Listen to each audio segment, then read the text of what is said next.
For those of you just joining us, welcome to the last of our conference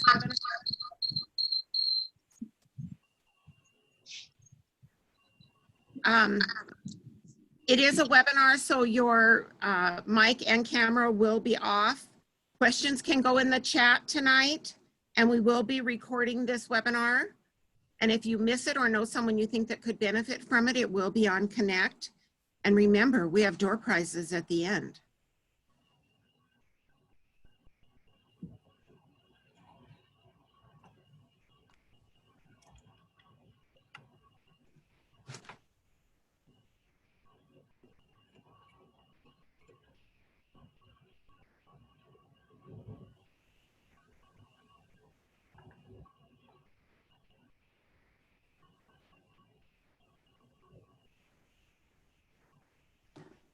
Welcome to the last of our special conference webinars. It is a webinar, so your camera and your audio will be off. Questions tonight may go in the chat box. We will be recording this and it will be posted on Connect. So if you would like to rewatch it or you know someone who could benefit from it, it will be there next week sometime. And remember, we have door prizes at the end, so you'll want to stay on until the end of the call. Thank you.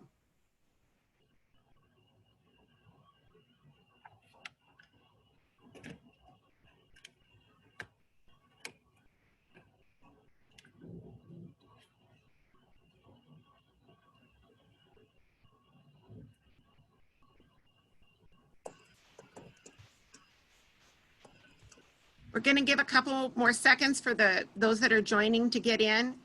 One last time, welcome to the last of the special conference webinars. It is a webinar, so your camera will be off, as will your audio. But tonight, you may put your questions in the chat.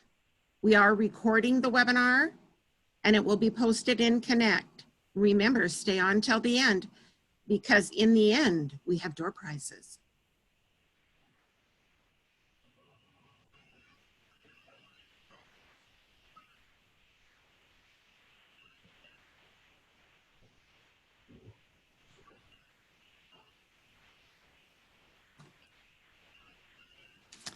All right, it's 6:01. I'm going to do our introductions here.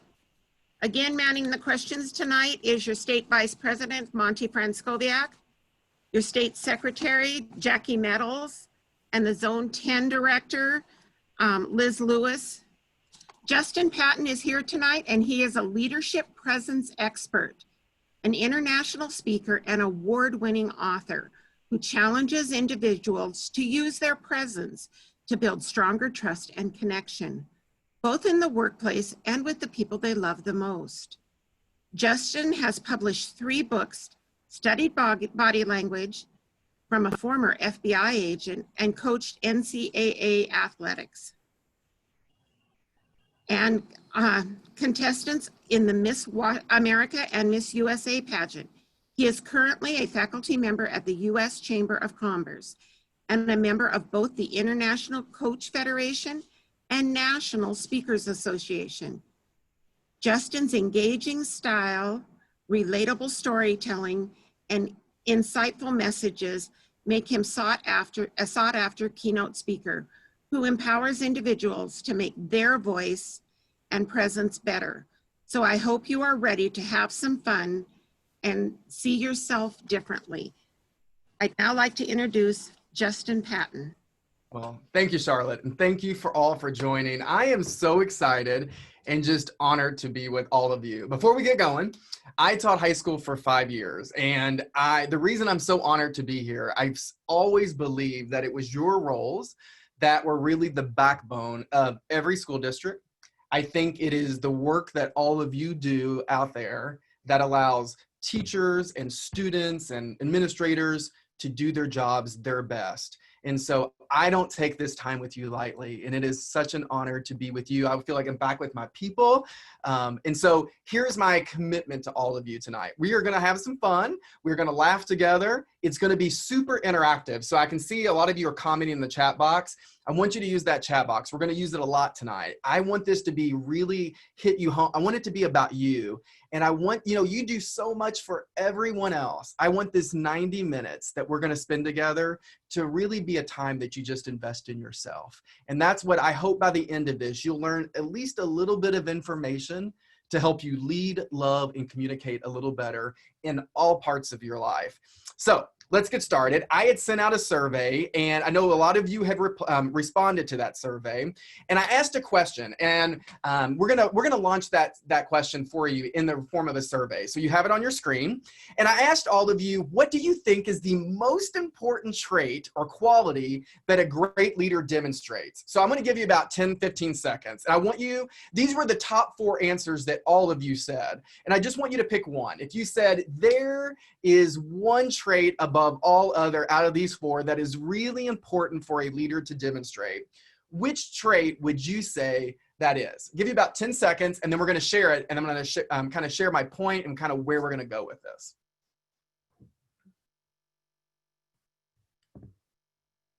Okay, about 5 more seconds.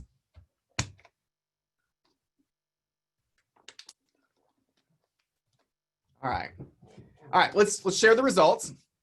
And you're going to see that, so here's what, okay, this is kind of fascinating. The overwhelming response from the people that completed the survey was listening. On this survey, it was really about communication. You see empathy was there, and 3% of you all said confidence. What was funny is 2 of you in the survey were like, Justin, we don't believe there's just one trait. And I agree with you. This is why it's so crazy, because we all come into this space right here having a different viewpoint of what leadership is, what makes a great leader. But if there is one thing that I know for sure, out of coaching executives, NCAA athletes, contestants in Miss America, Miss USA pageants, it is this: that if you ever really want to be a great leader of other people, you have to first be a really great leader of yourself. Put a yes in the chat box if you agree with that. That if you ever want to be a great leader of other people, that you've got to first be a really great leader of yourself. Oh yeah, April, you're like exclamation point. We got some all caps from Tammy. Yeah, right? And I'm going to tell you, I don't stand here, or I'm not on the other side of this screen because I got it all together and I have all the answers. I messed this up a lot. And, you know, we all have that moment in life where everything that is certain becomes uncertain. And for me, that actually happened on September 19th of 1998. I started college at Eastern Kentucky University, thought I was going into law enforcement and the FBI. And you all, about that time, my dad had surgery. And my dad was one of those guys that was former military, been in the Air Force, doesn't show a lot of emotion. We grew up on a farm. He could fix everything. And so in my eyes, this guy was pretty indestructible. And I remember about in August, he actually had surgery. We have never had anybody in our family ever have surgery. So we really didn't understand what that process of recovery was like. And I remember the weekend of September 19th, I was coming home from my first semester in college on my first little break, and I was going to go spend time with my parents, and I was teaching band programs, and I was going to a competition. And I remember that morning, my dad was in a lot of pain, but he really wanted to spend time with me. So he took me to go get groceries for my college dorm room. He took me to go get my hair cut. And when we got home, my mom had made lunch for us. And what was different as an 18-year-old kid back then, I used to go off and do my own thing. But for some reason, that noon, I sat down with my parents at the kitchen table.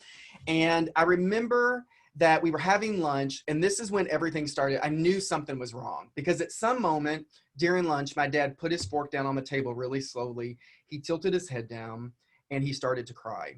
And that was the first time in my entire life I'd ever seen my dad cry. And if I'm being honest with you, I got pretty uncomfortable. And I just remember looking at him and saying, Dad, are you okay?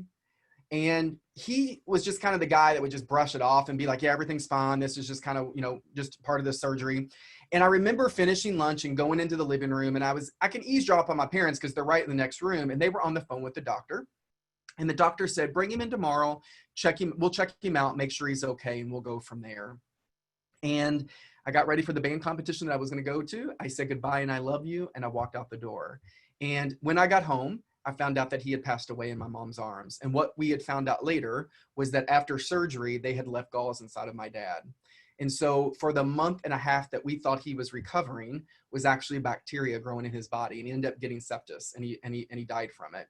And the reason I tell you that was because as an 18-year-old kid, I did not know how to handle loss that painful and that deep. So I did the only thing I knew how to do. And so for me, that was to emotionally disconnect. So I literally emotionally disconnected from everyone in life, including myself, for 12 years. Threw myself into my career, started working really hard to try to make it successful. But that behavior of being emotionally disconnected started to hold me back. It was, it's interesting. So some of you all talked about empathy. I couldn't have empathy because I didn't even have empathy for myself. I struggled with any level of intimacy, whether it was with anybody in my life, professionally, personally, all of that. I was all about results and just getting results at all costs. And I didn't really care how people got them or how I got them. And that behavior started to hold me back. And at about 30, I know I saw someone, it was Victoria, you said, why did you leave teaching? After 5 years of teaching, I taught for 5 years English in the public school classroom, loved it, never thought I was leaving. And I got an opportunity. A mentor of mine was actually in corporate America, and he goes, would you come teach adults? And so I felt like I'm still teaching. There's a lot more to the story. I don't think you need all of the details. I actually applied for Jefferson County in Louisville, Kentucky, and they hire these people. It's called the advanced hire. They hire you really early in the year. So really early that for the next year that you're going to get hired. It was like the worst interview of my life, y'all. I thought I interviewed well, and I'm looking and I can see the scores of what they're circling, and they ain't good. And I'm like, what is happening? And they basically at the end of the interview said, don't call us, we'll call you by this date. And by that date, I didn't hear from them. And so I was like, oh, well, I didn't get the job. So I accepted a job in Chicago to go teach adults. And I was like, I'm going to give it a year and I'm going to see what it's like. And if not, I'll go right back to the classroom. I took the job, accepted, signed a contract. And a week later, I got the job offer from Jefferson County, but I'd already accepted the other job.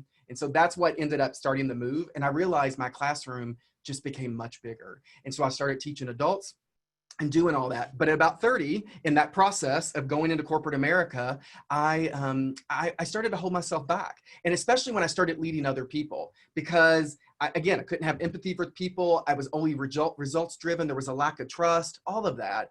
And I remember I got pushed out of the job I loved. And I remember being on the floor and just kind of sitting there thinking, I know that I can play bigger, but I kept getting in my own way. And the line that kept coming up for me was, that it starts with you, that no one was coming to save me, that if I was going to play at the level that I knew I could play, that I was going to have to do some things differently. I was going to have to be a better leader of myself. So I devoted the next part of my entire career figuring out, first of all, to do my work. What would it take for me to get out of my own way, to lead, love, communicate even better? And then fast forward, ended up studying body language, relating to the FBI, as you heard, started getting certified in all these things. And so here's what I want to do today with our time. What I love about this program is George and the team, they wanted to invest in you personally and professionally. And that's what this program is. I'm going to share with you all 4 lessons that drastically changed my life, but have also changed the life of the people that I get to work with every day. And I believe that they will have the ability to make you think differently about yourself and impact really how you show up. And so I'll start here. Almost every famous leadership person has said something similar to this. But I remember that John Maxwell, big leadership guy, says leadership is about influence. And I want to tell you why I'm telling you that. Because if you buy into that quote, that at the end of the day, it's all about can your presence motivate, inspire, get people to do more because of the way that you lead? Then if you buy into that quote, then you have to buy into the belief that we are all leaders. Everyone's a leader because everyone has influence. I can't see you all day on camera, but I know probably a lot of you have children. And if you have kids, you all know the moment they get on social media and post something and all those people start liking or tweeting or commenting on it, they have influence. The moment when you go into your school district and you do whatever and you're talking to someone and they're like, yeah, I haven't thought about it like that. You have influence. We all have influence, but it's what we do with that makes all the difference. So I want to start here. I want you to think about a leader you really admire. Maybe more, it can be someone professional that you've had in your career that you've worked for, or it can be someone famous that you've never worked for them, but you just admire who they are. Now, I don't care who that person is, but here's what I want you to do in the chat box. I want you to list what were the top 3 traits that made that individual so effective? Why that leader over every other leader? What made him or her so effective? And I want you to give me three. So what were the top three traits that that individual demonstrated above all other traits? I'm gonna give you about 10 seconds to kind of just put something in the chat box. Three traits that made that leader so effective. And if you get a chance, I want you to send it to all attendees. So that way, that way everyone in here can actually see your answers. That way, because I want them to see what your thoughts are. So we got efficiency, caring, forward thinking, listener, proactive, supportive. And by the way, as people are putting their answers in, I see a lot of you putting it to panelists. If you put it to all attendees, other people will see your answers too. And here's why, because there's going to be a theme that comes up, and I want other people to see what your answers are. Yeah, so we got, you talked about compassion, humility, and competence, energetic, caring again, compassion again. Yeah. So I want you to look at these as I know they're rolling fast, but as they're coming through here, I want you to notice there is a common denominator in everyone's answers. And it has always been the same, regardless of gender I've worked with, regardless of age, industry, it has always been the same exact. So Ruth, yeah, personable, they know my name, they're compassionate, they're knowledgeable. Yeah, Colleen, they always talked about we and not I. So yeah, kind of focused on that team approach. It's going to be really important we get into level of energy later on today. Yeah. Okay. So this is why it's important. So if any of you, I believe this handout was sent out. So if you do have this, you're going to be able to fill this out this entire session. If you don't, it's no big deal. But if you do have this, go on and get it. And here's what I want you to know. There are three factors that all of us are kind of judged by. So when someone looks at us and determines, do I believe, are you credible? Do I buy into you? There's three factors that they base that on, and we know that from research. And so I want you to know what those three factors are. So number one, it is your image. So do you look the part? So when you show up, and here's what's tricky about that, because it's based on the group that you're with. So do you look like you fit in with this group of people right here? So I teach at a law firm, and if I go to a law firm, I might wear a suit. But I also teach at Taco Bell Corporate in Irvine, California a lot. And I've been partnering with them for 8 years. So when I go there, I'll wear nice jeans and maybe a blazer. It's more business casual. So it's about, do you fit in with that group of people? So image is number one. By the way, I'm gonna give you a little research here. Out of 100% of like leadership presence, how much do you think is image? Drop it, if you want to answer, drop it in the chat box. Out of 100%, how much of your presence do you think is really based on appearance? I'm interested. So Deb says 90. Yeah, Karen's like 99. Yeah, Emily, right? Yeah, so 100. So we've got somebody saying 70. Y'all gonna be real surprised, by the way, what I'm about to tell you. Okay, so if you're seeing some of these, I see a lot of you are still replying to all panelists. That's okay, I can see them. But for those that can't see those, if you're not sending it to all attendees, a lot of the answers are between like 100 and 80. We got some people saying 35, 45. The answer is 5%. And so I always joke because I'm like, some of y'all spend a long time getting ready. All right, y'all. But I don't want you to discount that number. And here's why. Yeah, 5%. They say that number is small, but it packs a big punch, because you got to get past that number to get in the door to the other things. And so though it's a small number, we don't want to discount how important image is. Oftentimes, if we don't get past image, they don't even listen to our credibility or how smart we are or whatever. Because the second one is your competence. Do you have the smarts to actually do the job? Which was interesting, because as some of you all, as you were talking, and I had you list those traits, there were quite a few that said knowledgeable, competent. That word, that is one of those words that falls right into here. And the last one is all about your character. So the first one is image is all about how you look. Number two is about, do you have the smarts to do the job? So how much you know. And then character is how you act. Now, here is the key takeaway that I want you to take away from this. We typically hire people for two of these. We typically fire people for one of these. Which one do you think usually we let people go from? Which one is the one that reason out of those three is the reason we let people go? Just drop the answer in. What do you think? Okay, we have one, somebody says image, a couple people say, okay, yeah. So a couple people said, it's kind of going quickly, competence. There's a few. All right, anybody else have an idea?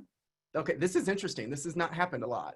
So there's quite a few of you are saying competence. Toss up, you're like, Tammy, you're like, I've seen them all, okay? Yeah, so it could be any of those, but typically here's what we know. We typically hire people for image and competence. We typically fire them for their character. And so I'll prove it to you in just a second, because here's why. You go to an let's play an interview out. You go to an interview, and here's what they do. They look at you. Do I feel like you look the part, like you'd fit in with our group of people?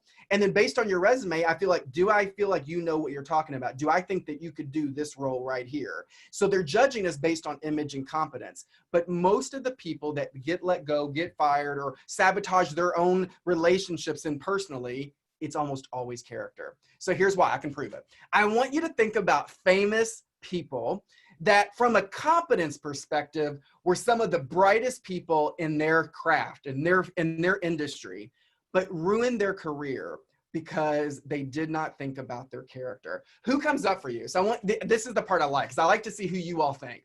Who do you think? Yeah, so Jabetta said Bill Cosby. You all got Michael Jackson. You got Robert Downey Jr., Mel Gibson, Tiger Woods, Charlie Sheen. Got all these people. Who else is like top of their field, maybe some of the brightest in their industry, but doesn't think about their character? You talked about John Kerry, Jessica Price, Schwarzenegger, Bill Clinton, Charlie Sheen, Ellen DeGeneres this week. You know, it's interesting, right? You're seeing that because that's, so is it Jabetta? Yeah, thanks for like bringing a relevant story into it. Whether it's true or not, we don't know yet, but the rumors are, right? She's created a toxic culture in the workplace. So now she's getting slammed, not because she's not brilliant at her job or her craft, but because of character. Yeah, you talked about Kathleen, Hillary, Charlie Sheen, Richard Nixon, Trump, Weinstein, all of these people. I teach a lot in the NCAA, so I have sports examples sometimes, but think about Lance Armstrong, Marion Jones. I think about Paula Deen. Some of these people, it doesn't matter what industry you put it in, from a competence perspective, they had everything it took to be at the top of their field. But because they didn't think about their character, they sabotaged their own relationships, their own career, all of that.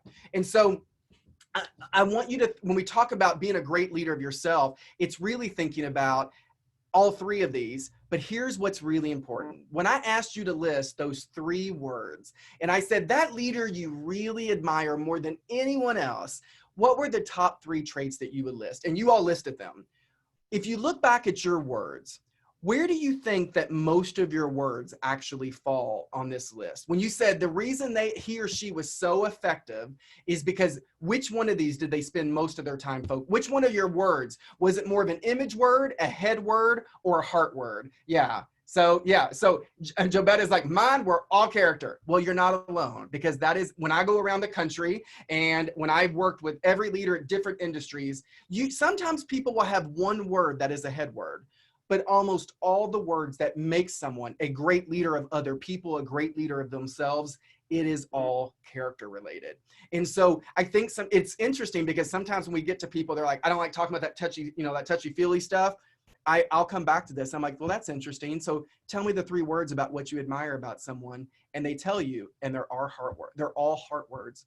And I'm like, isn't it interesting? The very thing that you don't like to talk about is the very thing that you respect in other people. So what's coming up for you?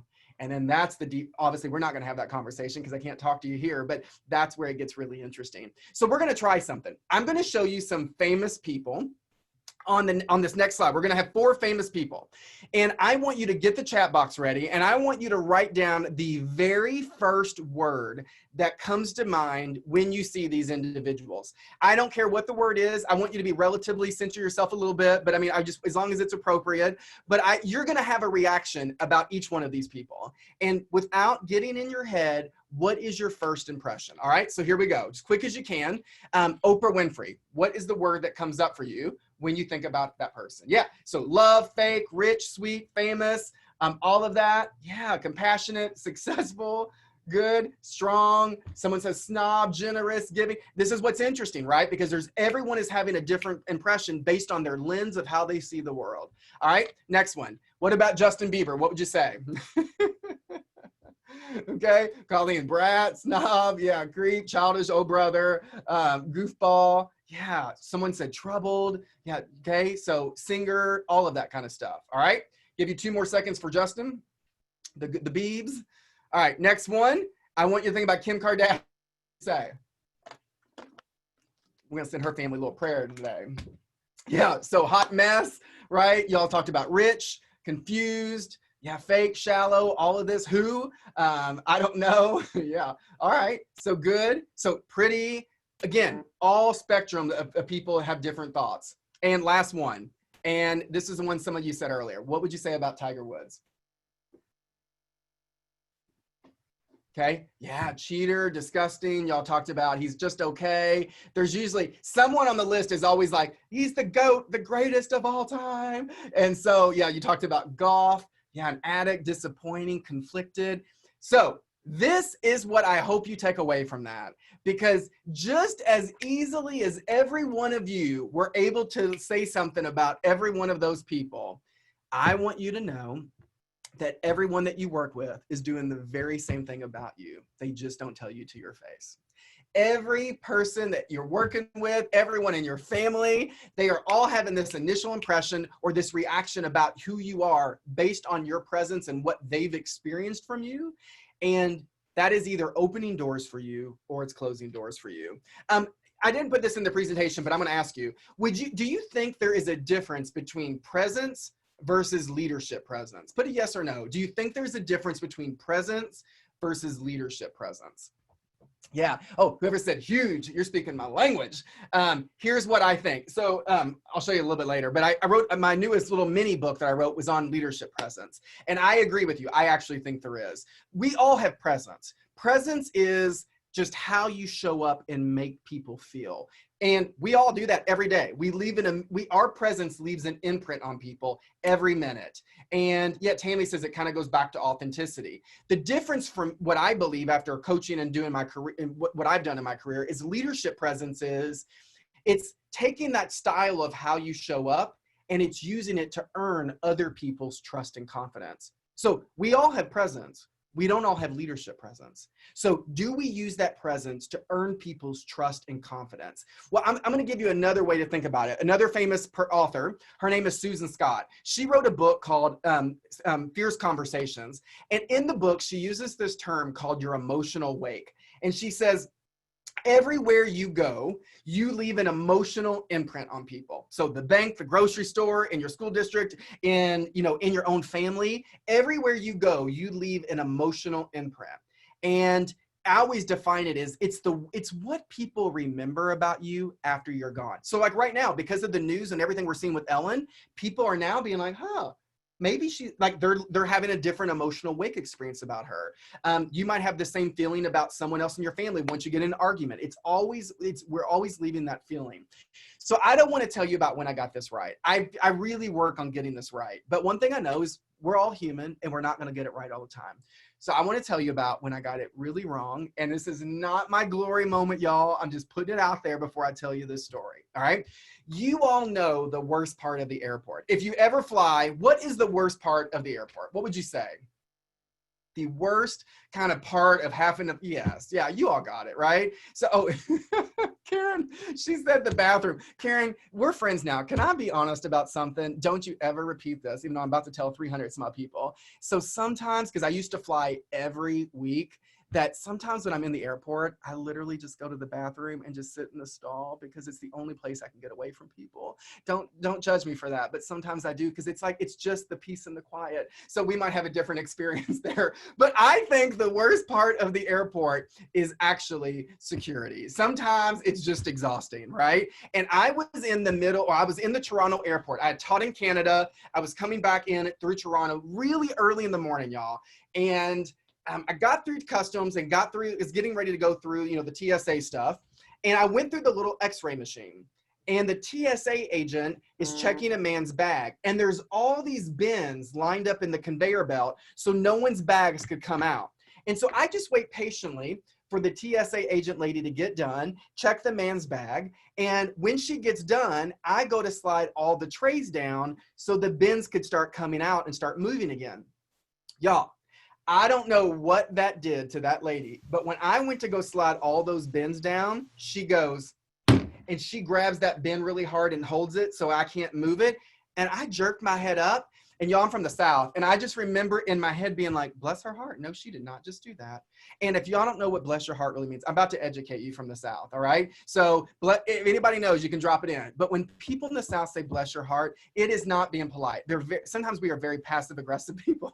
And what it means is like, oh, you fell down the stairs. Bless your heart. It means you're an idiot. Right. So that's what they're really saying. And I remember sitting there thinking when she did that, I was like, bless her heart. No, she did not just do that to me. And without thinking, I stacked every bin on top of one another. I slid them down and I said, fine, I'll do your job for you. And that did not go well with TSA. I do not recommend it. Do not follow my example. And I remember she and I start yelling at each other in the middle of the Toronto airport. Y'all, this is not who I am. We're yelling at each other and I get my stuff and I take about 20 steps down the terminal. And I literally, in the middle of the terminal, everyone's going around me and I stop. I teach people for a living to take responsibility for their energy. And I didn't. So now I have a choice, right? Yes, you're right, Karen, I am a human, but I also have a choice about how I show up. And I didn't honor the truth of who I was. And so now I have a choice. I know how I am. So I'll obsess about it all day and be like, shouldn't have done that. Or I'm going to take responsibility for my part in this dysfunction. I don't agree with what she did. Yeah. Well, Eileen, get ready about what I'm about to tell you. Okay. So I'm like, I'm not responsible for her part. I still think to this day she was wrong, but it wasn't about her. I didn't leave the wake that I wanted to leave. And so I made a decision to go back, Eileen, and apologize, thinking that was a smart choice. So I start going back to TSA.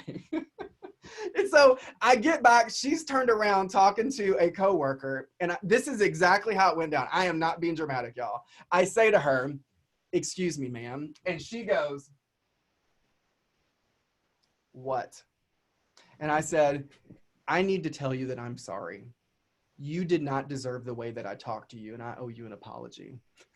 And she says, well, I don't accept your apology.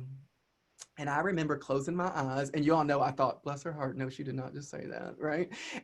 But by this point, I had enough of my emotional intelligence and kicked in. I had it together. And I just opened my eyes and I said, you know, you don't have to accept it, but I just feel like I owe that to you, and I wanted to tell you that. And I just said, I hope you have a good day. And I turn around, and you all, I promise, in the middle of the airport, she yells, well, I hope you have a bad one. And she walks on. And I'm like, who does that to people, y'all, right? But it taught me a really important life lesson. And it was this, that we as leaders, parents, whatever, we are not always going to get it right.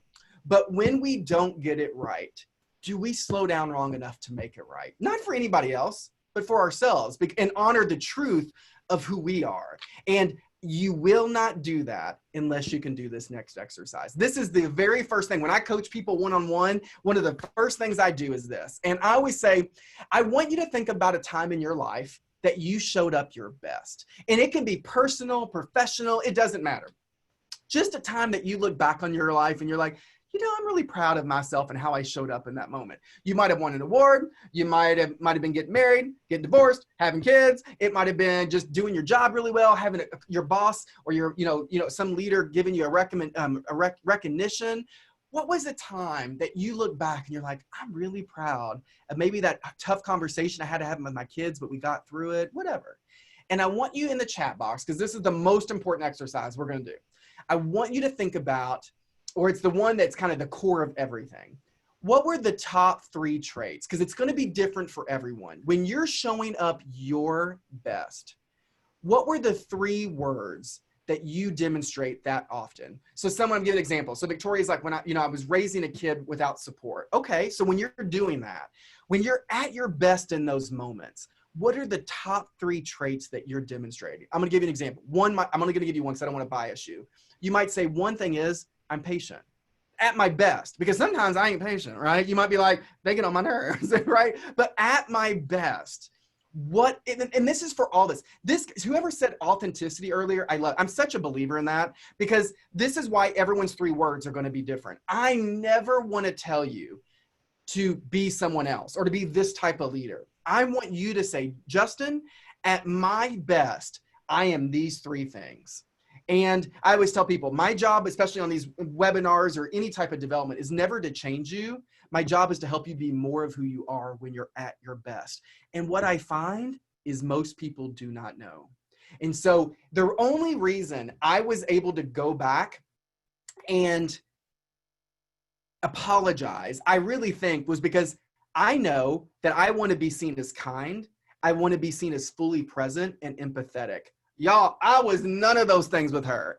And because of that, I held myself accountable. Sometimes I think we just give ourselves a pass. Well, they made me mad, or I'm just doing the best I can. It's not good enough. And I wouldn't have done it had I not been really clear about how I wanted to show up and in the wake that I wanted to leave. Doesn't mean I'll always get it right, but because I'm so clear about this, I get it right so many more times than I used to. I love this. And hopefully you can see some of the people that are commenting. Yeah, and by the way, what I also notice is almost all the words are still listed or almost still heart words. Yeah, Eileen didn't react to negative statement about my husband from his ex-wife on the day he died. Yeah, those are the things, right? I always say, I refuse to own other people's insecurity. I always think about Oprah when she was going through this big lawsuit. Maya Angelou, who I just so admired, and she said to her, she goes, "You're not in it." So many times people's reaction, we're not even in it. That is all about them, but we take it personal and we get all upset and we get boogered up inside. And now we start reacting when it had nothing to, that was about their own baggage. And you were just the one that was getting the blunt of it. Right. And so how am I, and it's not we're going to live these words all the time, but it's just keep it in the back of our mind that in my marriage or in any relationship at my best, I show up these three things. With my kids, these three things. At work, these three things. And I think the more we can sit and practice in that space, the better we are. And here's why that's important. I told you I would teach you 4 things today. But it says it's not always about me. Trying to learn that right now. Yeah. Right, Colleen? And it's so hard when we make it so, actually, that's so ironic because that's where we're going. But when we make it all about us, everything becomes really personal. And then we have to be we literally live our life being defensive and on the edge. And it's just exhausting. It has to be exhausting for you and everyone else, right? I've been that person. So I totally get what you're experiencing. And so I always say, if you want to be a great leader of other people, the very first thing that you have to do is remember who you are at your best and try to live in that space more often. If you take nothing away, I hope that you do that. I hope that when you get off of here today, you'll share with at least one person, your best friend, someone at work, your partner, your kids, someone to say, and maybe even ask them, who do you think you are at your best? And maybe some of you need to say to to someone, I'm sorry. I realized I've been showing up what I thought was my best and maybe haven't been giving you everything I can. And I want to try to do that more. Whatever that is, or just for you to say tonight in the shower or whatever you're going to start and you're going into this weekend to say, I'm going to just try to stay focused on when I get pulled out of it and what pulled me out and what would it take to get back into those 3 words. Yeah, Julie, they are not my monkeys and it's not my circus. So I can spend so much time on this, but I agree. Hey, one thing I wanted to do was, and one of my friends is going to come on the screen, I think. I'm going to do a giveaway. So if we're ready for it, we can always do it at the end. In each of these 4 sections we're going to do, I want to give away a copy of all 3 of my books. I'm going to autograph them and I'm going to mail them to whomever. But I know we have a little wheel and I know that they have the roster of everyone here and they're going to do the randomizer and pull a number and see whose name is registered. And then we're going to make sure they're on and then we're going to give away some throughout the entire session. So are we ready for that? Whoever can. I'm ready, Justin. Yes, give it to me. I've got the number 245 is Christine Neer, N-E-E-R. Christine, are you on? Just put in the chat box, Christine, if you're here, so we know whether to give it to you or go on to someone else. Let's see. Christine. Y'all don't want to hear my singing. It's really bad. I always say when I sing, it's like the love child of Roseanne Barr and Gilbert Gottfried. It's really bad. I used to think I was good. It's not. So no Christine yet? No, Christine. All right, let's do another one. If we find her later, we'll give it to her too. That's okay. Give another one. Okay, let's see. We're number 82, which is scrolling up to 82. Victoria Trevino. Victoria. All right. I see it. Victoria. Is that? We're from the South. You're from Victoria. You can exclaim it. We would never know what your last name is. Is that you, Victoria? I don't actually see Victoria on tonight. Okay. Let's Victoria with just your first name. Okay, Well, one more time. sure. Let's see. We're number 269. Elizabeth Shiley. All right. Elizabeth, if you're on, drop it in. If not, we will figure it out. Even if I have to send it to some people, we will get these to whomever they need.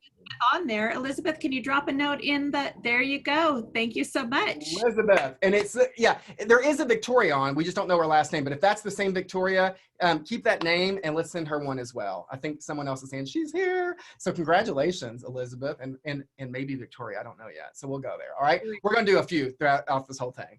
All right. Here's what I want to do.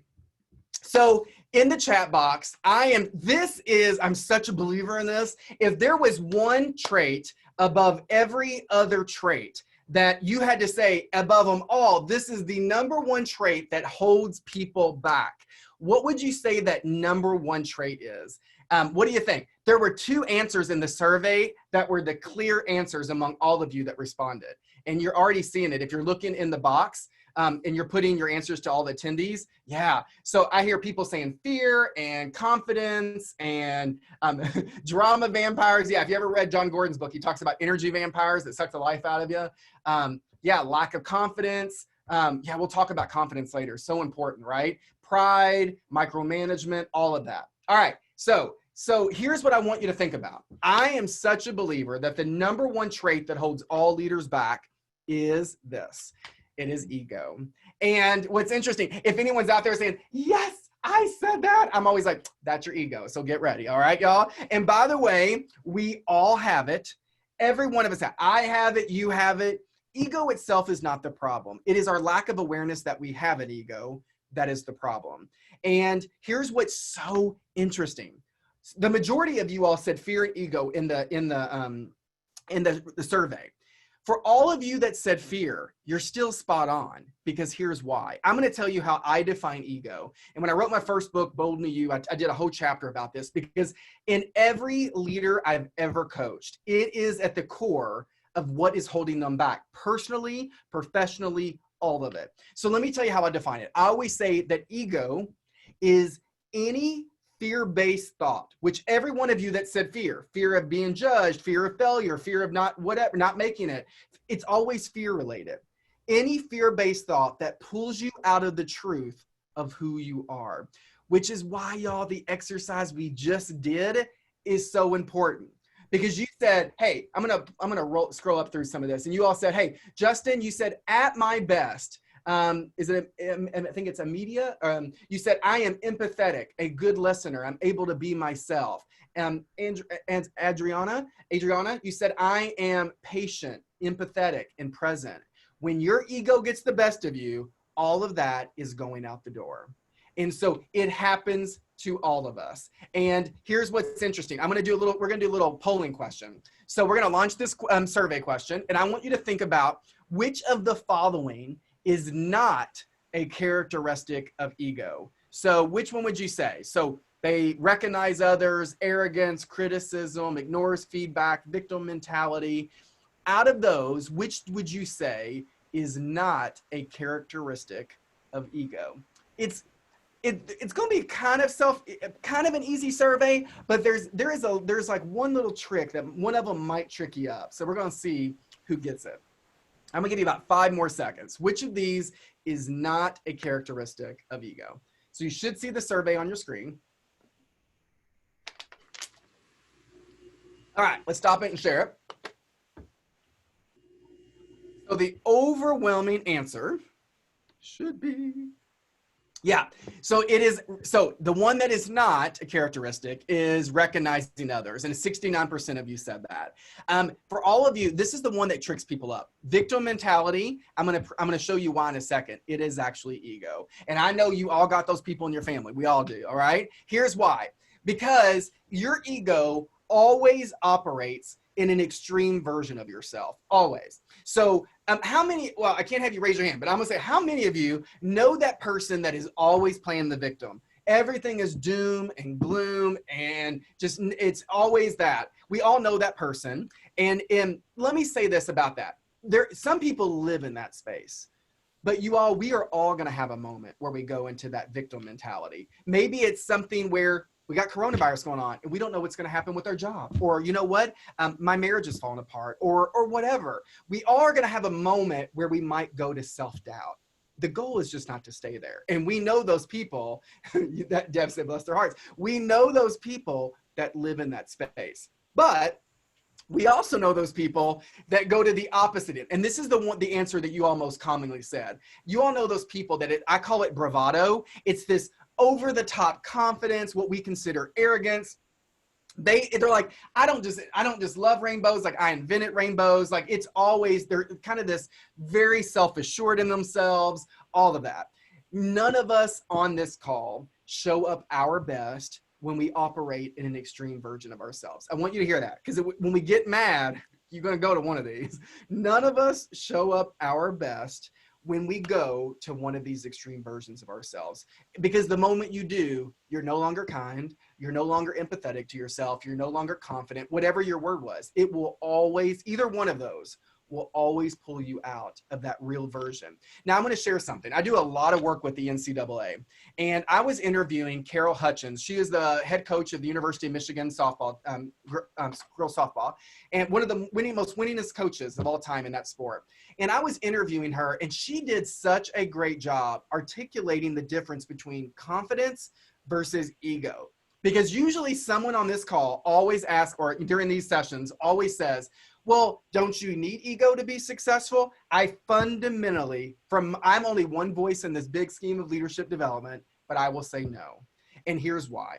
Because because you will always put yourself before everyone. And here's the difference. She says this. She says, people that are authentically confident, they define themselves by who they are inside, by their values, all that. It's the inside stuff that makes them successful. Where people with ego are always trying to define themselves by external things, their titles, their accolades, all of that stuff. All right, so then what happens, she said, people that are confident, they're always playing the long-term game. So they might sometimes decide, you know what, I'm not gonna say that. That's not in the best interest for this long-term in this relationship, where people with ego get so caught up in the short-term moment. And then the last part she said, I thought was brilliant. She says, people with that are really confident, they believe they're good enough, even when they fail. And even when it doesn't go the way that they want, or the way that they thought it should go, where people with ego is always focused on perfectionism, and perfectionism is always rooted in ego and will always pull you out of that truth. So we're going to talk a little bit about, so we know all this, and I've set the framework up, but I want you to know the actions, like the very specific actions that happen when all of our egos get involved. And so, so let's try this. So I don't care who you think about. I don't want you to say a name. I don't care who you think about. It can be any person. But what are the core traits that when you think about your ego kind of gets the best of you, what are the traits that you start to demonstrate? Do any of you have put your opinion there? This is like the core trait that insecurity is, confidence. Yeah, I talk about quiet confidence all the time. I agree with you. Insecurity is loud. They write it. So you know it all, being all defensive and angry. Here are the core actions. So if you want to write these down, these are the ones that I think are the most important. The one that you should star is the one that's about critical. The moment someone starts to get critical and judgmental, that is the quickest sign that you've stepped into your ego. I have never had an executive or a leader in my career ever say this. When I say to them, who are you at your best? Not one of them has said, at my best, I'm condescending, judgmental, and arrogant. No one's ever, no one in my whole career. Now, some of them are showing up that way, y'all, but none of them have said that's who they are at their best. And so criticism is always the number one, because when you're really patient, empathetic, and kind, or fully present, you don't have time for that. They ignore feedback. Often the reason they ignore feedback is because they don't believe they're wrong. If there's ever a spotlight, you all know this because you've already said it in your comments. If there's ever a spotlight, They're always putting the spotlight on themselves. Everything is about them. There's a lot of blaming. I'm going to talk to you about blaming later because there's a reason why people who do a lot of blaming do it. Yeah, so you said the same thing as Leslie, blaming, judgmental, always right. They're unaware of the impact that they have. So they go home and they are completely unaware of their presence has in their relationships with their kids or any of that. And they want to blame everyone else instead of saying, how am I also, I'm not blaming them totally, but saying, what is my part in this dysfunction? How am I causing this relationship to unravel or whatever that is? And so they don't take any accountability. And so these are classic signs that we all have, that we all might do because we all do it. But it's just about being aware of when you start being judgy, or when you start ignoring people's feedback, or someone gives you some feedback that you didn't even ask for and you get defensive. All right, so be it. So now you're in your ego. So I had a boss once say, Justin, all feedback is just information. You get to decide what you want to do with it. You can put it in your pocket and say, it's pretty good. I'm gonna hold on to that. I think I need to think about that. Or be like, that person crazy, bless their heart. I don't tell them that. You just think it and you put that feedback aside and it doesn't bother you and you move on with life. And so here's going to be the trick. I want you to write in the chat box, if you were in an interview with me right now and I said to you, hey, tell me your number one strength.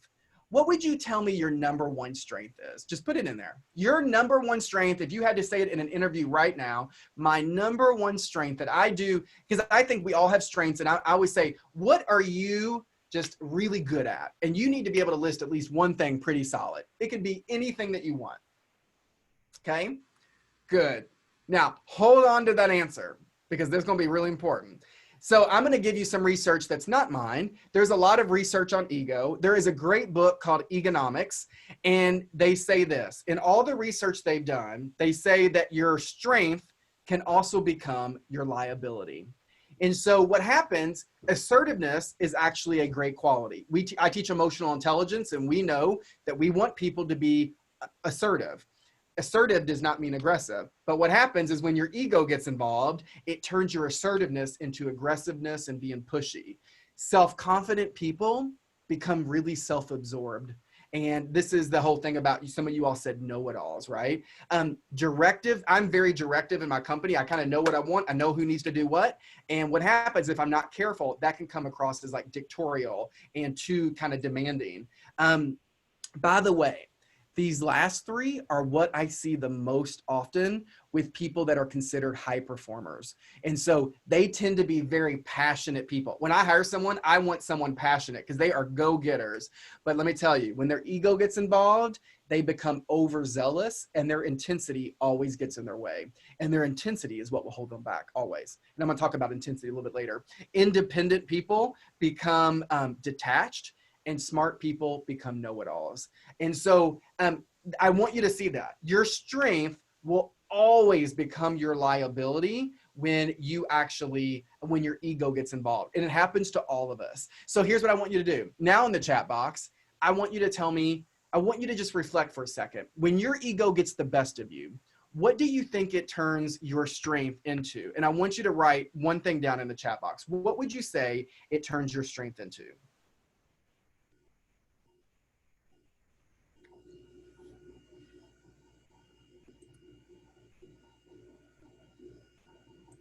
Yeah. Stubbornness, being a know-it-all, sarcasm. Yeah. Right.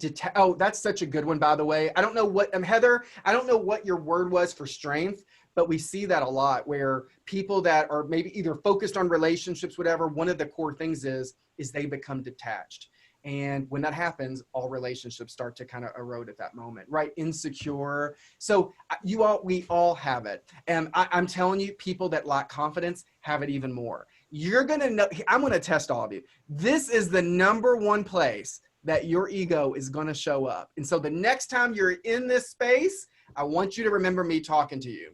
So the next time, how many of you in the last, let's say, I know coronavirus has kept some of us at home, but in the last month, if you've ever been in your car, how many of you could say, I've been that person at least once? Can you, well, you don't have to say yes or no, but I just want you to look, I know the answer. At some point in your life, we have all been one of these people, right? And so I want you to think about when someone cuts you off or does something, what are sometimes people's reaction? They're crazy. Y'all, we get crazy. Some people start to honk the horn. We flick them off. The one I can't imagine that I'd done in like much younger years, but people will speed up, and I'm like, because they're like, oh, I'm gonna teach them a lesson. I'm gonna teach, and we get judgmental because these people don't know how to drive. Yeah, Nalia, I flipped someone off once and I felt horrible. Right. So we do all these crazy behaviors. Why? Because in our heads we say this. We're like, someone does something, and then we go, oh my gosh, I can't believe they just did that to me. And I want you to think about it. I'm like, y'all, it was never about you. They don't know you. They've done their thing. They went on with life. But what happens is we make it all about ourselves. And so what happens is it was never really about us, but we make it about us. And so the next time that you are, in that car, I want you to catch yourself when you have that moment. And I want you to be like, okay, I don't agree with what happened. You might even have that moment where it kind of rushes through you. But then I want you to say, who am I at my best? Because when you're able to do that, it is the only way that you'll start to keep your ego in check. And if you ever want to be a great leader of other people, that's what you have to do. You have to be able to keep it in check. That doesn't mean y'all gonna leave this session together and be like, oh my gosh, that session was life-changing. I am never gonna show up with ego again. That is not the reality. But I hope that when you do it for the next week, I just hope that you even realize you have one. And then I want you to realize when you start being judgy to someone, you're like, oh, ego, that's not who I am. And keep yourself in check. The best leaders are able to keep their ego in check. It's not that they don't have it. They just know how to keep it in check. All right. Let's do another little drawing and see if we can do one. Let's see there. And I'm going to grab this bottle of water.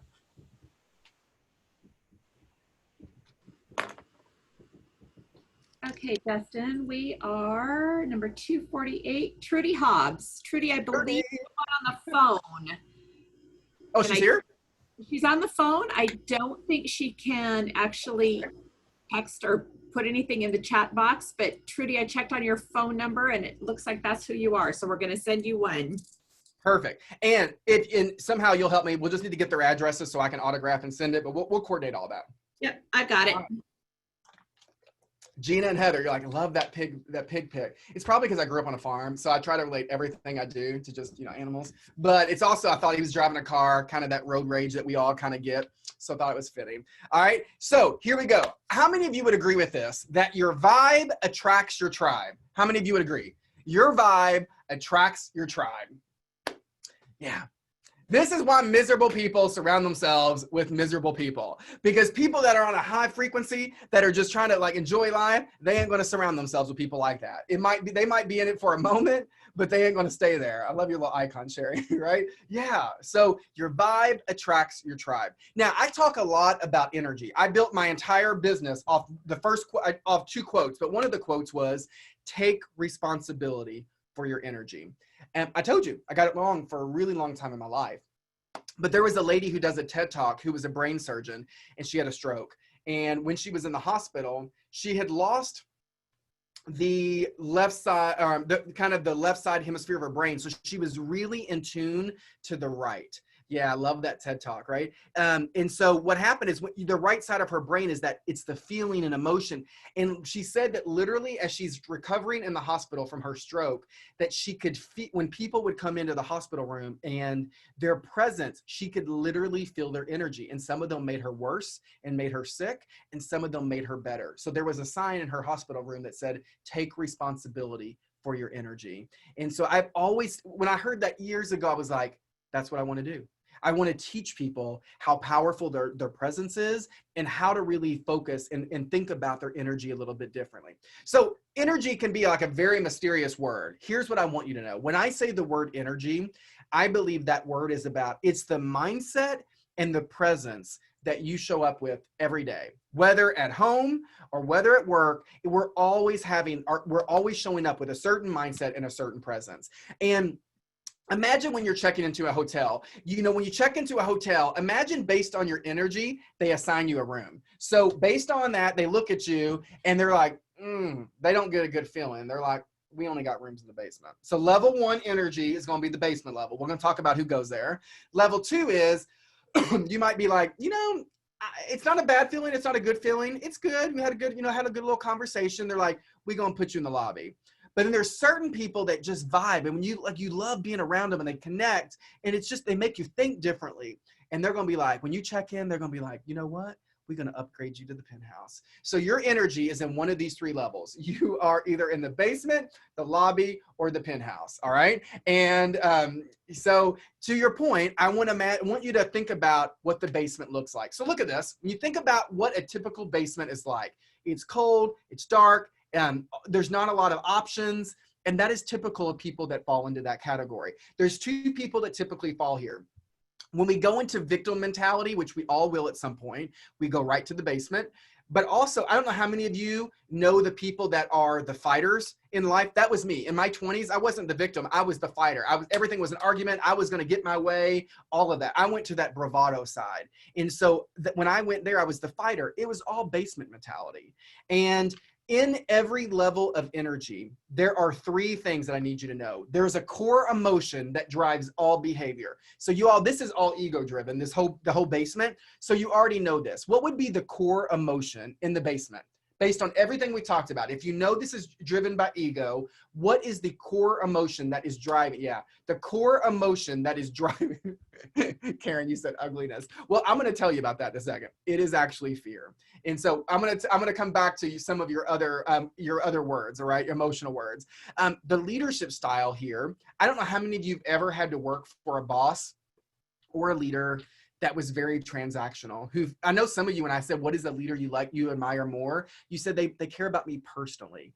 They took time to get to know me. These people don't. You're a number. You come do your job. That's your paycheck. You go home, do what you got to do. And so it becomes a very transactional relationship. It's miserable for everyone. And so what do you think it is that when we get to this level, especially in leadership, what is it that they value above it's their value, it's what drives them. What is it you think that's their values driver? Power, someone said. Yeah, Giovanna, your money. It's close. You're on the right track. It's results. So it's their smarts, and it's all about results. And so, by the way, I know you all can't talk, but I want you to think, do you know why I put Steve Jobs there? I think Steve Jobs often would have, not every day, but I think a lot of his career probably fell in the basement. Does anyone know what they say about him and his leadership style? He was a brilliant visionary, brilliant product innovator. But does anyone know what people that had to report to him and what they've said about him? Anybody have a clue? Yeah. People say he was uncaring. Someone said a tyrant, that he said he was miserable to work for. Which is why he was fired the first time around at Apple. But yeah, cold, right? Yeah. So a lot of times, right? And there are a lot of people that have this style that make it all the way to the top organizations.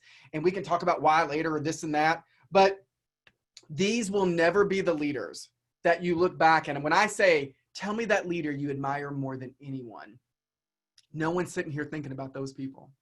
And so my job is to challenge people to think about their presence and leaving that legacy that people are like, you made a difference. And I'm not saying they didn't make a difference. They're just not going to be the one that's positive that those people are going to be thinking about. I think we all have moments where we go to the basement, and there are rewards and consequences with every level. So I'm going to show you. So in the basement, these are some of the core behaviors. It's all ego driven. So I'm going to go quickly through this, right? They value competence. They're critical and they're judgmental. There's a lot of blaming and control. By the way, I'm a huge Brene Brown fan. If you have not watched her TED Talk, if you watch any TED Talk in your life, that is the one you should watch. It's called The Power of Vulnerability. If every person should have to watch that TED Talk, The Power of Vulnerability. Watch that TED Talk. But in it, they did a lot of research about vulnerability and blame. They found out that here's how she defined people that do a lot of blaming. She said people that blame, they do it because it is a way to discharge pain and discomfort.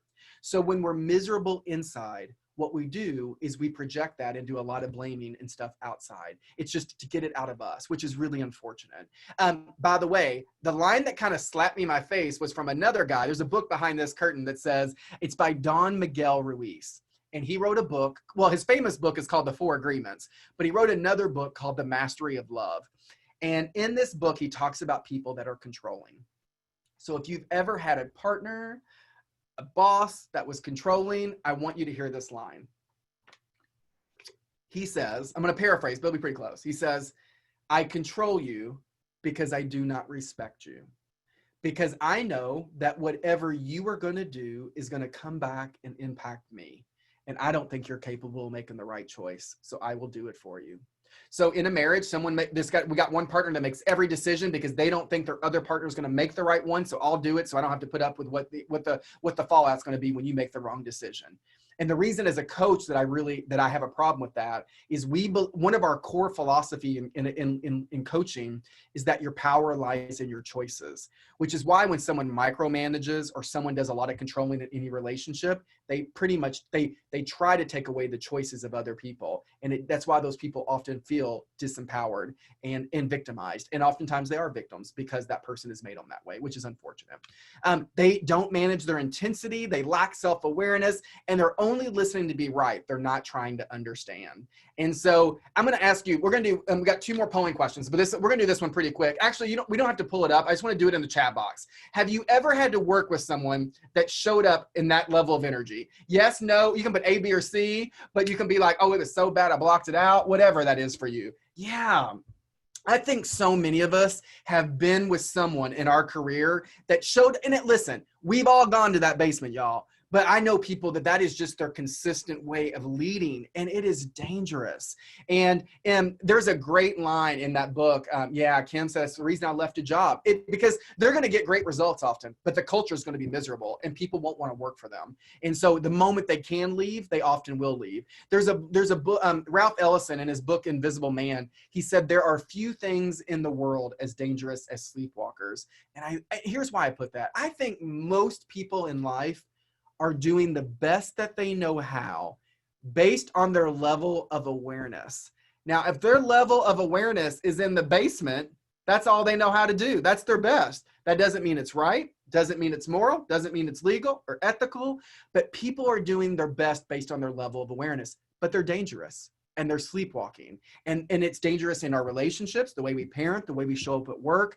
And so we've got to be mindful. That's why it's what I hope to do with my careers, right, is helping people become more aware of their energy and where it's falling. By the way, here's the drawback. These people will erode relationships very easily in their life. There's not a lot of intimacy in any relationship, and they do not get buy-in from people. But here is the benefit. They get immediate results. People will often do what these people want them to out of fear because they got to take care of their families. They got to have a paycheck. And so people often ask me, well, if this is true, Justin, then why do so many of these people make it to the top? Because when an organization only rewards results and not how people get results, they reward bad behavior. And then what happens is you start getting people that make it to the top that start rewarding the same behavior of themselves. And they will look back in 5 years, 10 years, and the culture will be miserable. And they'll be like, how did we get here? And so I see it all the time. And here's how you can tell. If you have a performance review, if there's nothing in a performance review about how you get results, and it is only results driven, then you are rewarding bad behavior.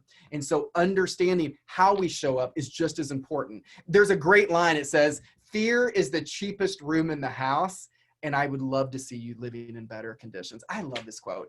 Fear is the cheapest room in the house, and we want to upgrade. So we're going to go to the lobby. So if you look in this lobby, I want you to look how it looks and feels a little bit different. There's more people, there's collaboration, there's understanding. So to have understanding, what is the core emotion that you have to be able to demonstrate if you want to understand people? What would you say? Oh, thank you, Marilyn. Yeah. So the core emotion, you all said it, is empathy. And the leadership style, when you get to the lobby, is all about participative. It's very collaborative. And here's why. Because what's driving their behavior is relationships. Now, they believe results are important. They just believe how you get results is also important. Basement, I don't care. It's my way or the highway. These people are thinking, they're playing more of a long game, and they're building relationships with people along the way.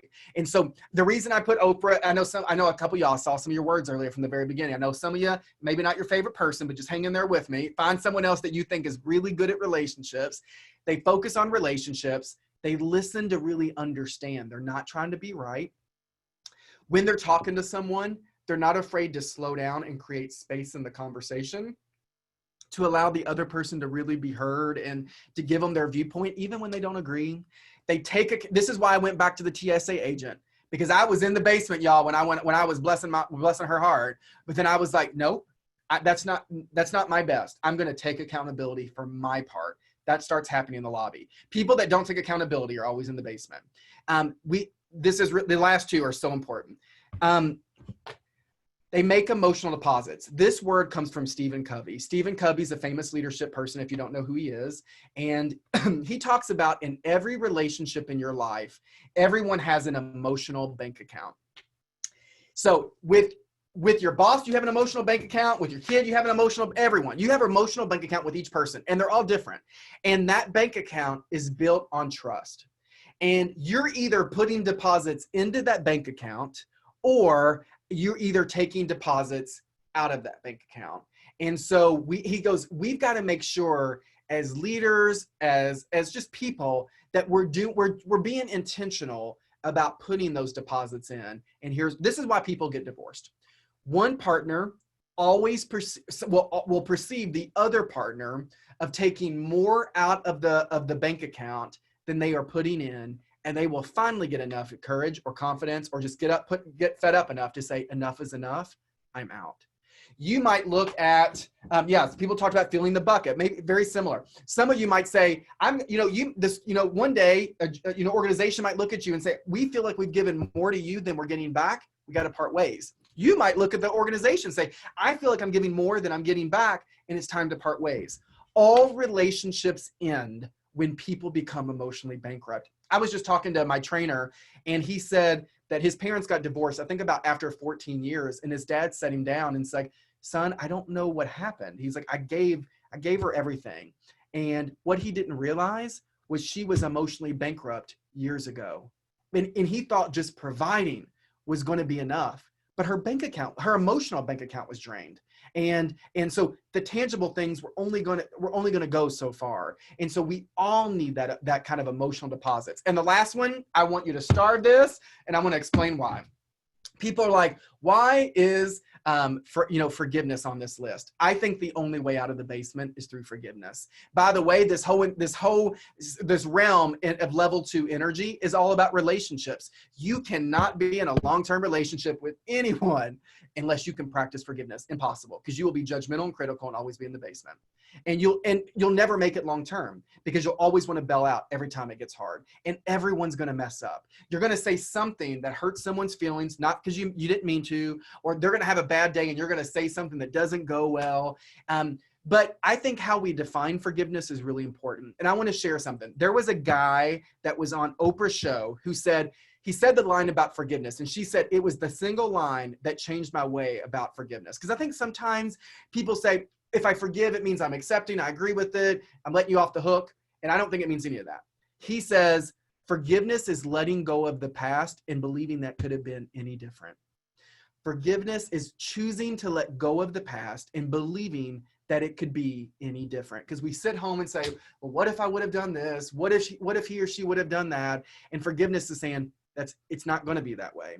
And I'm not going to choose to hold on to that energy and victimize myself over and over for the rest of my life. Doesn't mean I ever got to be around you ever again, but I'm going to choose to let go of that. I'm going to choose to believe that you did your best based on your awareness, and I'm going to move on. And so it's letting go of the past and understanding that it cannot be any different. And if I could teach one quote the rest of my life, this would be the quote. So Oprah said, everyone in life just wants to know 3 things. They want to know, do you see me? Do you hear me? And does what I say mean anything to you at all? That is it. If you took this quote and it was the only thing you take from this webinar, and you apply this in your life, you will already communicate better than a lot of people. Does the way that you show up, does your presence and your communication style, does it make people feel seen? Does it make them feel heard? And does it make them feel like who they are really means something in life? If you do that, that's level 2 energy for sure. And so I just think that is so powerful. And I try to remind myself when I'm talking to people, sometimes I do not agree with them. And I'm like, but do I make them feel seen and heard? And I'm not going to tell them, and I'm going to give them my perspective in a second, but in the process, I want to do it in a tactful, transparent way. Let me tell you, I want you to be very careful about level 2, because here are the drawbacks. These people, because they're so empathetic sometimes, they can lack assertiveness. And what happens is sometimes they're so empathetic that they don't say what they need to say. They don't hold people accountable, or they're going to put off saying what they say so long they get resentful inside. And when they blow up, they really blow up. And so I don't think you can be empathetic and still hold people accountable. And sometimes these people are so empathetic that they do not hold people accountable. What's good about this level is they get so much buy-in from people, and these people have great relationships in their life. People want to talk to them. These are the leaders, a lot of these leaders that you all mentioned before. And so I want you to think about that difference. Level 1 is all fear driven. Level 2 is all relationship driven. This is the penthouse. Now, please I know it looks sexy. Don't get mystified by it. Look at that 360 view of life. You have so many more options. And I'm going to tell you who this guy is in just a second, but the core emotion at this level, this is where some of y'all going to be like, you had me up till this point. So the core emotion is love. And if you struggle with that word, I want you to put the word trust there. It's no different. Here's why, by the way, everything I've ever studied says this. So when you all were talking about different emotions for level 1, this is what's interesting. They say, what I've studied says that there are only 2 core emotions in the world. Everything is rooted in either love or fear. That is it. And out of fear is every negative emotion. Judgment, criticism, anger, bullying, self-doubt, all of that stuff is out of fear. Out of love is joy, compassion, gratitude, forgiveness, grace. All of that is out of love. And it's not that life gets easier, but you make different decisions when you say, okay, right now, in what decision I'm going to make in my career? Am I making it out of fear, or making it from a place of love and compassion and out of trust for myself? Am I choosing to stay in this relationship out of fear, or out of trust and love and compassion for the relationship? And I think we make healthier decisions when we make them from this place. These are the leaders that are transformative, that transform people's lives individually, transform organizations, because what they value is trust. And so, yeah, Sandy, by the way, it's funny you're saying that. The book that changed my life is A Return to Love. And so, she obviously shares that in her book as well, but many other books and stuff that I've studied. But to your point, trust is the core of what's really driving this. So they love relationships, but it's all about creating trusting relationships. And these people, because a lot of times when people hear love, they're like, well, don't these people get taken advantage of? And I will say no. These people they are going to invest in themselves just as much as they invest in other people. So here are the core things. By the way, this guy is the best leader I've ever had the chance to work with in my life. His name is Greg Creed. He just retired, but he was the CEO of Taco Bell and then became the CEO of Yum Brands, which Yum Brands owns KFC, Pizza Hut, and Taco Bell. Just an amazing man. I could tell you so many stories about this man and how he led differently, but just a transformative leader who led out of love and trust. And here were his traits. He always focused on opportunity and about moving forward. It's not that things don't go bad. So we have our moment. We might even go to the basement for a minute. We might even get mad, but then we're going to snap out of it and say, okay, what can I learn from this? What's the opportunity? He listened to connect with people. And also, it's kind of the same thing about compassion. It's like, I'm going to listen, but I want to take action off of that and how to move forward. He honors, when I say honors boundaries, he honors boundaries for himself. He honors boundaries of other people. So he's not going to get taken advantage of. He has boundaries and he's not afraid to share them with you, but he's also going to respect yours. And he's transparent with people. I always say, love people enough to tell them the truth. And he loves you enough to tell you the truth in a really tactful way. Not going to hurt your feelings. He's not going to intentionally try to hurt your feelings or degrade you, but he loves you enough to tell you the truth. And he's always zooming out and looking at the bigger picture. And the reason I share that is Harvard Business Review did an article and they say, is it better to be loved in the beginning, especially when you're in a new role or you're a new leader? They say, is it better to be loved or is it better to be feared? And I'm going to give you, and what do y'all think? Y'all know I'm setting you up. You better get this answer after everything we spent an hour and 15 minutes on. Yes.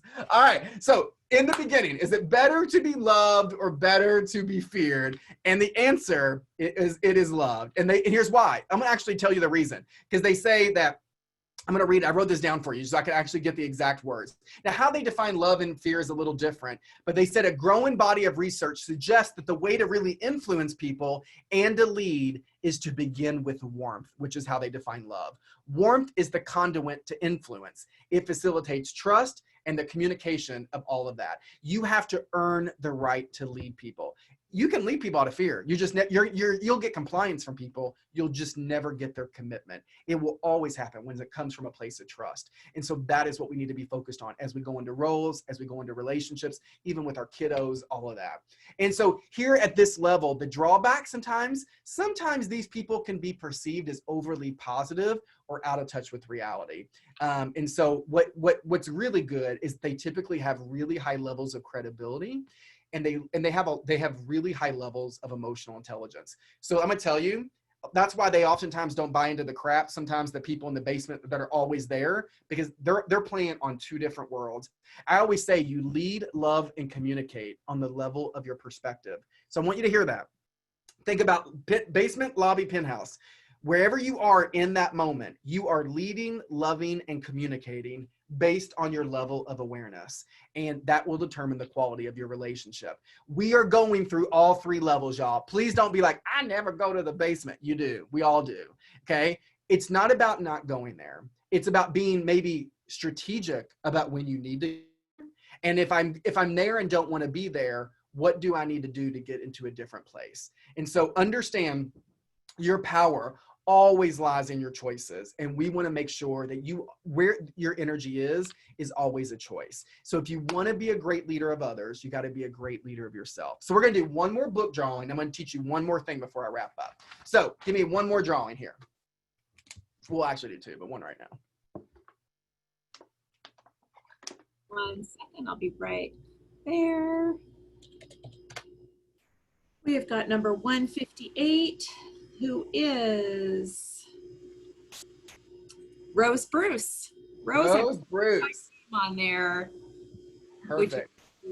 Push comment in there. Yay. Thanks, Hey, Rose. congratulations, Rose. Oh, thank you, Robin. And Jobetta said, my 5-year-old is looking over my shoulder and said, type love. Love is the best. I so love that person. Yes. And like I said, that's usually where when I get to this point, people are like, oh my God, that touchy-feely stuff. And that is where I always go back. Tell me your 3 words that you wrote. Tell me those 3 words of the leader that you really admire. They're all heart words almost always. So it's really interesting. Last little thing I want to share with you. Mark Twain said, the 2 most important days of your life are the day that you were born and the day that you find out why. And I'm going to tell you, so everyone I've ever coached, there have been very few people that when I start out and I say, who are you? Almost no one can tell me. Or they only use external titles to validate themselves. I'm going to skip the poll because I want to share this. The other quote that I use to build my business off of says, success is an inside job. And it is really dangerous when you or your kids or anyone starts to define themselves by their titles, their trophies. You will always set yourself up to, I think, for long-term problems, because success has to come from that. It goes back to that ego stuff, has to come from within. So I want to do one final exercise in the last few minutes. This is the quick version, because I could take 30 minutes to do it. We're not going to do that. But I want you, when I help you think about your purpose a little bit differently, I hope this will at least plant a seed for you. So I want you to think about this. If I had to see your entire life in a little 1-inch picture frame, what is the word or the phrase that would have to summarize your entire life? That if someone had to just look in that little picture frame, this is actually what they would see. What is your word or that phrase and these are just examples. Mine is the power of words is my phrase. Some other people say, right, family, giving, giver, right? Whatever this is, fulfilled. What is your one word that summarizes? And I want you to really think about, it's everything bad that you've been through, everything good that you've been through. If someone had to see all of that, what would be the phrase or the word that they would really see that would come up for you, all right? And once you get, that's really important. So I'm going to give you a second to think about your word or phrase.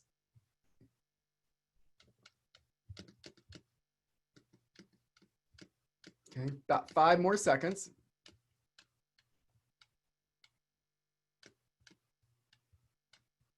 Okay, so here's what I challenge. I usually give people this formula. The formula when I give them to talk about it is how plus who plus impact.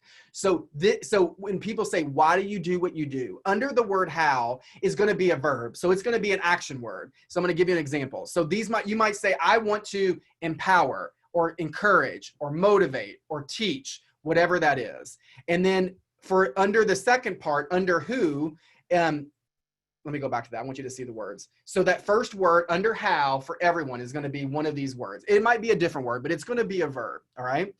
Under the word who, for today, I want all of us to put people. So I want to empower people, teach people, inspire people, motivate people, whatever. Now, I want you to take the word that you just wrote down. So I'm going to use Claudia. Claudia, you said your word as your phrase was survivor. Here's an example. There's no right way to do this. You got to believe in what you write. I don't want you to make it sound sexy.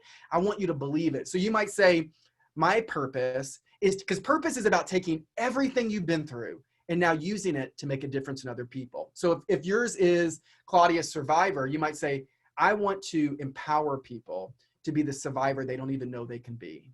I want to teach people how to be a survivor in their life, whatever. Someone else, Jamie, you said forgiveness. I want to teach people the power of forgiveness. Someone else said, Sherry, you talked about kindness. I want to motivate people to be kind to themselves and kind to others, whatever that is, right? Because this is why my purpose can't be yours. Mine is the first one. I want to empower people to make their voice and presence matter. Not because I got it all together, because I know what it's like. I've had so many moments where I got it right. I've had moments where I got it wrong. I've had moments where people really got it wrong with me, and I know the impact that it had. So I've taken that now in my life and put that together, and now I get to use that as my platform. I don't have your experiences. And so when you think about yours, I'm going to use one more. So let's see here. So I'm going to use Daniel Miller. You talked about road to recovery, right? So you might say, I want to motivate people to recover to the best life they could possibly live. Whatever makes you like say, yeah, that's taken everything that I've ever been through and using it for something bigger than myself, or and to inspire and to motivate other people. Yeah, Deb said, encourage people to never give up on your dreams. And yeah. So right, I'm going to use, let's see. Yeah, I'm just reading through some of yours really quick. Yeah. Inspire people to know they can do whatever they want. Here's why this is important. I'm going to end with this because it gives you, I think it gives you stronger confidence in who you are. I think it allows you to give you more focus to make decisions. Does this allow me to live this out? And it's not that one job is going to give you all that. This is how you should just be showing up. And then finally, I hope that this, when I ask people, how does this change the way that you see your job?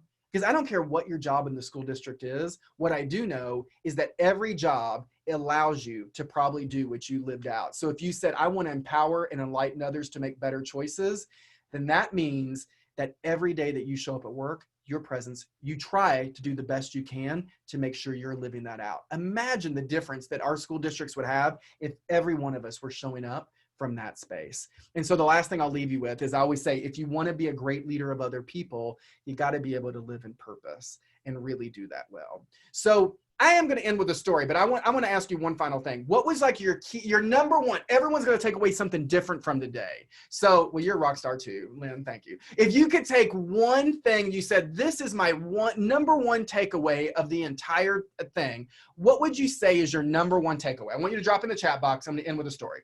Number one takeaway. Thank you all. Yeah. So forgiveness, Blanca. Yes. Thank you. I'm sending you love there. Yeah. Letting go, self-reflection, forgiveness. Yeah. Right. Number one takeaway that you're going to be like, in the next, I'm going to really practice this like start with just the weekend. Don't be like for the next 6 months. For this weekend, I'm going to leave here and I'm going to be focused on this. Yeah. Tanya, I always say leadership is not about you. but it starts with you. And that's what this whole thing is about. And these 4 lessons about how to really be a better leader of yourself. Just because I have like 3 minutes, I'm gonna end with the story. I try to go to Hawaii every year. I went one year by myself, and y'all, I don't swim very well, but I had an idea to go swimming with dolphins. I don't know what I was thinking, but I remember going on this boat. No one has a life jacket on. So I can kind of swim, but I can't tread water. That's important to the story. And I remember been on the back of the boat, and we're about 3 hours, or actually about an hour and a half to 2 hours out to sea. And if you've never been swimming with dolphins in the middle of the ocean, what happens is the captain sees dolphins jumping up and down, and then he or she gets in front of them pretty far. And we're all sitting in the back of the boat with fins and goggles on. And all of a sudden the captain goes, "Go, go, go." And everyone starts jumping out of the boat. And so I just jump out of the boat. And for the first 30 seconds were amazing. You all can probably, the video might be choppy, but this is my GoPro. This is what I see in the water. It is literally magical. And it was amazing until water starts to climb up in my mask. And as water's climbing up in my mask, the only way to get it out is to tread water, which I can't do. So I start kind of getting nervous. I tried twice to get the water out. It's not working. So I'm like, "Justin, don't freak out. Just go back to the boat." So I turn around to go back to the boat. Did any of you all ever watch that movie, Open Water?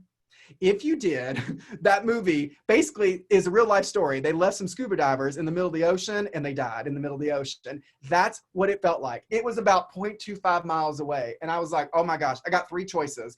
Like everything started happening really fast. I was like, I'm going to get right with Jesus and call it a day because it's about to go down and I ain't ready for that. Yeah, I was like, not today. And I was like, number 2, he said, if you get in trouble, flag is down, like wave your arms. My ego was not letting me wave my arms. Like I will not be that guy on the boat today. The only way I knew I could get back to the boat, y'all, I am like Michael Phelps and floating. And I knew if I got on my back, and I literally did this the entire way back to the boat, I got all the way back, looked at the captain, and it was embarrassing, I ain't gonna lie. And I got one of those pool noodles. And I was like, can I get one of those pool noodles? And he gave it to me. And the rest of the experience was remarkable. And here's what I learned. Don't jump into situations without the tools to be successful. And I think sometimes we come home without the awareness to be successful. We go to work sometimes without the presence to be. I think we often are jumping into situations without the tools. And I really believe that if you just apply what we learned around really just being who you are at your best, keeping your ego in check, taking responsibility for that energy, and living your life in purpose, you will have the tools to be more successful in what you go through. Final thing, I know somebody's going to ask me for the presentation or whatever. If you want to sign up, I send out like 1 email a month, if even that. I try to send out 1 short email about something about leadership or communication. If you want to sign up, all you got to do is if you text 66866 and you put in the subject line, if you put bold new you, all one word, it's going to say, hey, thanks for coming today. Give it, put your email here. And then if you put your email there, it will actually send you the presentation. And then I also put 1 other page in there for you. I turned 40 this past year, and then I did 40 lessons in 40 years, all in 1 page. And you can just see what are the 40 lessons that I've learned in 40 years. And maybe, if you have one that you're like, oh, that's not on there, I want to give him that one, email it to me. I would love to do that. And so I'm going to end with this and turn it back over. But I just want to say, so 66866, if somebody wants to drop it in, you can put it in the chat box. 66866 is the phone number you actually send it to. And then bold new you, all one word. I would just say that I hope when you leave here that you never forget the incredible difference that your presence really makes on other people. I am so appreciative of the work that all of you do in your school districts. I told you in the beginning, and I am such a believer that you are the backbone of every student, teacher, administrator, all of that. It would not happen, and no one would be able to perform at their best if it wasn't for you. So I honor the work that you do. And it has been such an honor. George and the team, just thank you for allowing me to have this moment with your people in this organization. I'm just very, very honored. And I hope that you will just apply some of this to lead, love, communicate a little bit better in all parts of your life. So if no one tells you they believe in you, I believe in you, and I wish you all the best and hope you have an amazing weekend. So thank you all. Justin, are we going to do 1 more book giveaway? Oh, yeah, let's do it. Yeah, absolutely. Okay, I've got number 208, which is Jamie Anderson. Jamie, are you on the call? If you are, put your name in the chat box. I see you on there, Jamie Anderson. There she is, or Jamie, I don't know if it's he or she, but Jamie Anderson, it's all you. Thank you, Jamie. Thank you all, I appreciate it.